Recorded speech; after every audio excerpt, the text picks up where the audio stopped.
JANZZ.technology, the podcast.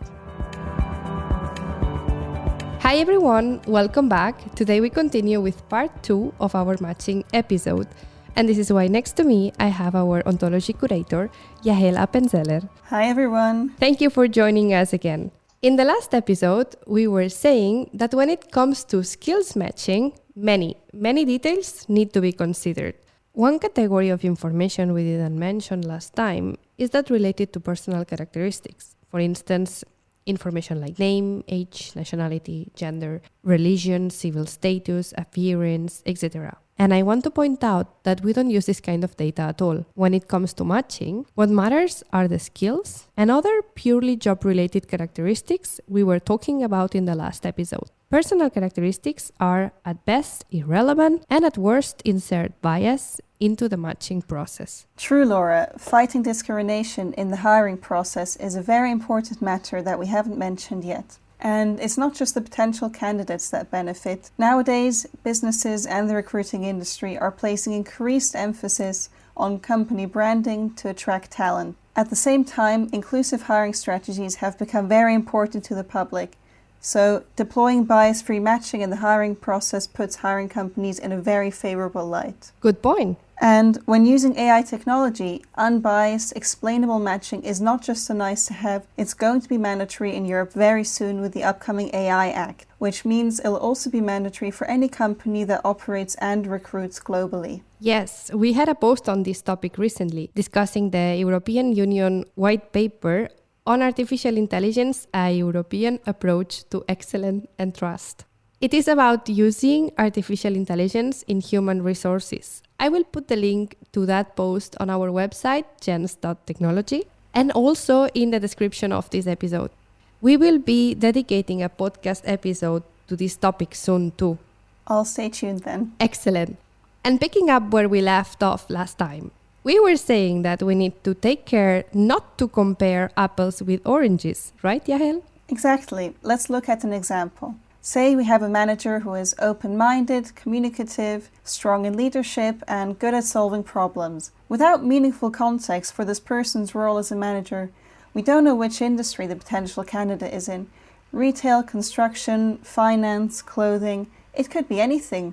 Without more specific information, the candidate would probably match to vacancies in any of those industries, despite each such job most likely requiring specific industry insights or knowledge. There is no relevant experience to put the skills into meaningful context. So it is not enough to just consider skills. We also have to take experience into account. Yes, experience is another part of the puzzle. And, by the way, the most complicated entity in terms of matchability. However, adding experience to the mix is still not enough to accurately match people to jobs and applications to positions. As I mentioned in the last episode, there may also be other, let's say, formal requirements like education or licenses, which clearly need to be taken into account as well, but we still need more. What else is needed? Personality. Aspects like skills, experience, or informal requirements don't determine whether the new copywriter will fit into the team well, whether the new nurse will arrive at the hospital on time, or the new PR executive will perform well under pressure. A match only becomes truly successful if the applicant's personality is considered too. My resume details a wide range of things I have done, but how I have done them is just as relevant. So if we take job title, skills, experience, and personality of a candidate into account, do we get the perfect match? It depends on what you match this against. After all, when you have a perfect match, the skills and personality of a new employee will complement the skills and personalities of co-workers. If I'm the only software engineer in a company, I need to be an all-rounder and take initiative with ease. If I'm hired in a team with two others, one of them more familiar within field X, the other within field Y, both introverts, all need to bring skills that complement and enhance those of the team as a whole. That way, our collaboration can create something completely new. Oh, that's a big challenge. How is it possible to know the team, if there is one, or the environment where a candidate will be working?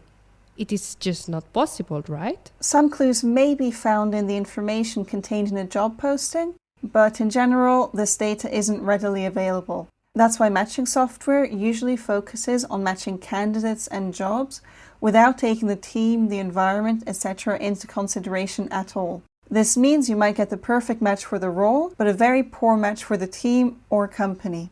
So, can this be fixed? If you are expected to fit in well with the team, then the prospective coworkers should also influence the perfect match.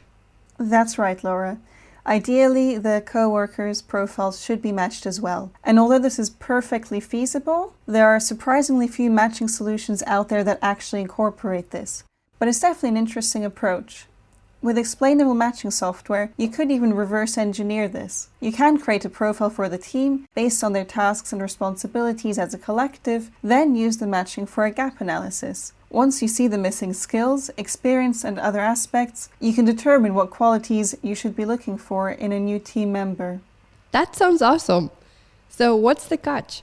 Well, in a nutshell, because the problem is so complex, there's simply no one-size-fits-all algorithm. There's a big difference in matching a nurse or a kindergarten teacher, a marketing manager, or a picker-packer. So we need very different matchings based on the different activities, roles, occupations, surrounding teams, and company environment. This is why we use multiple approaches at JANZZ. And then there's the individual expectations for the outcome. Matching is driven by expectations, and expectations change constantly. So we can only evaluate all the factors as far as possible in order to best approximate the perfect match. But one thing is sure, the only way matching isolated data fragments through arbitrary keywords will produce the perfect match is by pure coincidence. It's like picking a candidate out of a hat, except that would at least be cheaper. I think I'd prefer a good approximation.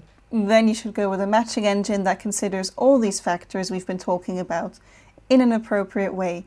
Skills, experience, personality, and former job titles. If these criteria are properly interpreted and weighted appropriately, you'll get the best possible starting point to bring people and jobs together using technology. You say weight appropriately, and what do you mean by that? How much emphasis is put on the various criteria in the matching process? For instance, the more senior the position, the more important experience becomes. If we think about a career starter, then education or other criteria play a more important role. Hiring managers and recruiters generate varying sets of must-have and nice-to-have criteria depending on the specific position, and job seekers have their own preferences and requirements too. So perspective matters in a matching too. Yes, it's quite possible that a candidate thinks they are a good enough match for a position and are happy to apply for it, perhaps partly because the workplace is close to their home and they like the brand. It can look quite different from the perspective of the potential employer. They're interested in quality over quantity and want candidates that meet their requirements as closely as possible, which often doesn't include criteria like how long the candidate's commute is.